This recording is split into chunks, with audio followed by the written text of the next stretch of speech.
a failure. Without the failures, there's no success. You need both. For there to be winners, there has to be losers. Therefore, if God is going to give you the chance to become a successful person, He has to make it difficult. He has to lay out a gauntlet, because within that gauntlet, some people will quit and they can go become losers, which allow the people who do not quit to be winners. A lot of people with no money are really, really arrogant. I know a lot of broke people who are very arrogant, and their arrogance is a shield for their laziness. People will shield laziness with anything.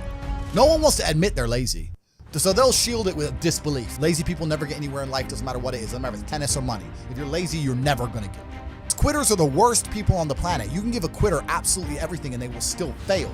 You can give it, doesn't matter what it is. If you go to IKEA and buy a flat pack fucking table and put it in front of a quitter, you will never have a table. He'll look at it, it's just long, and he'll quit. Quitters can have every single advantage. Quitters can have all the information. Quitters can have all the tutelage.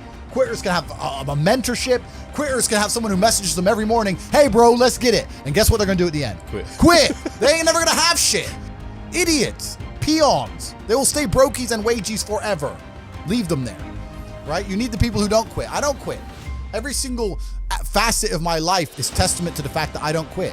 When people see my plane in the sky, you can say whatever you want about me. You can call me arrogant. You can call me anything you want, but you cannot call me a quitter. I didn't quit. So that's the difference. When it was hard, I did it anyway. That's who I've always been.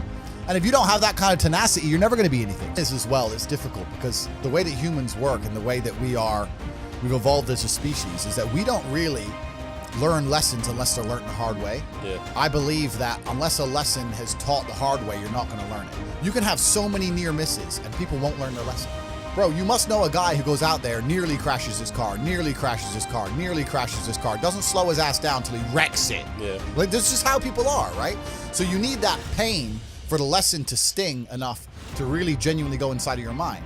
And it's the same with everything. It's the same with driving a car or business. Truthfully, if you want to learn a lesson about business, you're going to have to suffer at some point. So you need to go through some pain. You need to experience some negative things. You need to have to a degree some trauma to really even learn any lesson. I've been learning for a very, very long time. I've always been very, very observant, trying to pay a lot of attention. And life really doesn't have to be that complicated. When you see somebody that has something you want, you just got to try and work out how they got it. And that's the missing part. Most people see people with things they want and they don't do the second half. They don't try and work out how they got that thing. Oh, my man has a Ferrari. Okay. I wish I had a Ferrari. Okay. They don't sit there and go for an hour, how did he get a Ferrari? It doesn't cross, that part is the part they don't want to do, right? They just go, oh, he has a Ferrari, wish I had a Ferrari, and they go back to TV. And that's why they lose. You are the sum of the 5 people you spend the most time with. If you find some guys who have their game right, your game's going to get straight. It's as simple as that. And I think if you take any man on the planet in any situation, in any scenario, and you tell him to become as strong as possible because of all the lessons he's going to learn, become as rich as possible because of all the lessons he's going to learn, plus obviously being strong and rich are benefits, plus find a network of brotherhood of men who are accountable to themselves, and by extension accountable to you. If you're accountable to yourself as a man, you're also accountable for your friends. I don't want loser friends. I don't want dickhead friends. If you're in a room full of ice cream experts, and all they talk about is ice cream, how to make ice cream, their favorite flavor, the best way to store it, how much it costs to produce, how to transport it, and that's all they talk about is ice cream. Even if you have no interest in ice cream, over a long enough period of time, you're gonna end up knowing stuff about ice cream. You're gonna end up knowing shit. You're like, that's double chocolate this, it costs this much, and this is how they moved it. You're gonna know things about ice cream. If you're in a room full of people who only talk about money, then you're gonna end up knowing about money. It's exactly the same thing. And network is net worth, everyone understands this. And people also understand that they're likely to become the sum of the 5 people they spend the most time with. But then they hang around with losers. It just blows my mind. So, let's talk about this. Why did Genghis Khan wake up and think, you know what can I do for fun? Well, I can play this instrument. Oh shit. Play the instrument for me. Diddle-dee-dee-dee. Boring. Okay, let me fuck this girl. Fucked her. Let me fuck her. Oh, kid number 84. Boring. What's there to do? You know what, guys? Let's all get our horses and let's just ride over there, and whatever we find, let's just take it.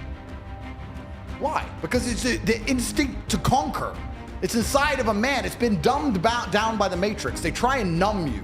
They numb you with entertainment. They try and put you in the festival crowd. They numb you with shit food. They numb you with depression, all this other garbage. But truthfully, if you're a man, you look in the mirror, what will make me happy? My empire will make me happy. That's why Alexander the Great did what he did, and Julius Caesar did what he did, and Genghis Khan did what he did. They didn't have Google Maps. They didn't know where they were going. They just said, no, we've decided we're gonna go take shit from other people and show we're the best. And that's what we're doing now, the successful men at least, in a financial sense. Why am I making money? I have nothing to buy. There's nothing to buy. I have it all. I have 4 Kernan's eggs, a Rimac, a Bugatti, 53 other cars, 40 properties. There's nothing to buy. I'm just taking it from other people. I'm winning the game. I'm conquering. And that's what I think truly is going to give you purpose in life. It's just conquest. Men have always been this way. That's why war was even happening in the first place. The Mongols raided Vienna. How long does it take to ride from Ulaanbaatar, Mongolia, on a horse to Vienna, Austria, across all of Siberia?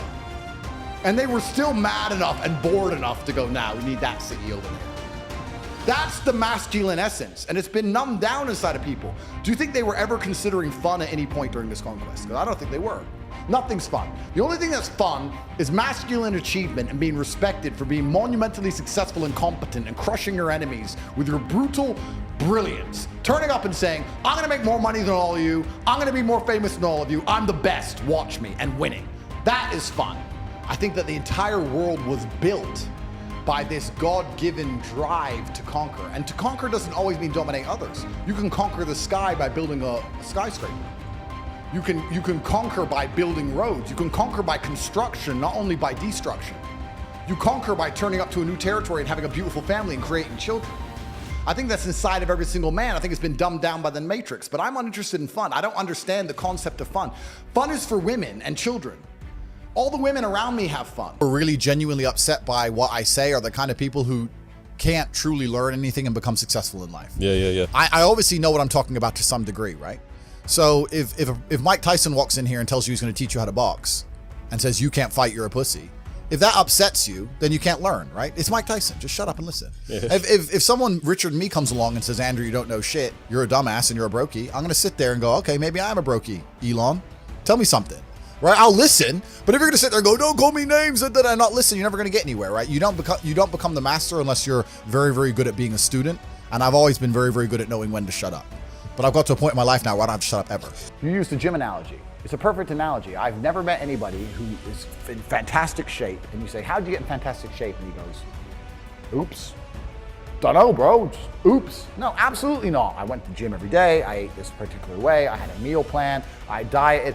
Nothing is going to happen on accident. Yeah. This mindset of when my ship comes in, one day it's just going to, well, you're going to win the lottery? Maybe. You're not going to get it on accident. Your ship's not going to come in on accident. You have to plan for this. A lot of my stories on me realizing how the Matrix needs to be broken were semi-related to cars, because when you start seeing a car the price of a house, and then you start seeing people with 30 of them, that's got to wake you up. That's got to wake you up. That I try and say this to people. Let's imagine, what's a good wage in England? 100 grand a year? 100 grand, yeah. 100 grand a year, good wage, yeah? What's that, on 100 grand, what you paying, 40 or 50% tax? Probably about 40%. Okay, so let's say you're getting 60 grand a year. Let's imagine you're earning 100 grand a year. You're successful inside of the Matrix. You're a successful slave. You make 60 grand a year. Let's imagine you can live for free, eat for free, you walk to work, you never buy clothes. Let's imagine you save 100% of your money, 60 grand each year. I don't want to do the math off the top of my head, but my Bugatti was 5.2. What is that? Is that like 90 years? It's a lifetime of saving. That's a lifetime of slave work without spending a penny ever once. To by the time you're a fucking geriatric and can't function, you might be able to buy one of my 30 cars. If that does not tell you the Matrix must be cracked and there's other ways to make money, then nothing fucking will. Yeah. Because if you think you're just gonna work your way to the top and just stick to the rules, you're a dummy. No, you won't. That's it. That 16-year-old kid making 45 grand, he's making TikToks all day, every day. He's working. Like, he ain't getting money for free. He's sitting there finding videos, chopping them up, making them entertaining, adding the fucking titles that he's working for. The thing is, like we were going back to earlier, people ain't got the attention span. People ain't got the attention span to work. Yeah. He's just working. You have to just work. At some point you have to bite the bullet and just work. So when someone comes to me talking about passive income and they're a brokey, I'm like, you are just lazy. You are lazy. You will never get anywhere. Be passionate about success. If you're passionate about money, then you can be passionate about anything. I'll be passionate about any business on earth that pays me. If you pay me $1 billion to dig that hole, I'll be very passionate about that hole. I will dig that hole with passion for the cash. Yeah, because you know the cash. For at the end of money. it, yeah.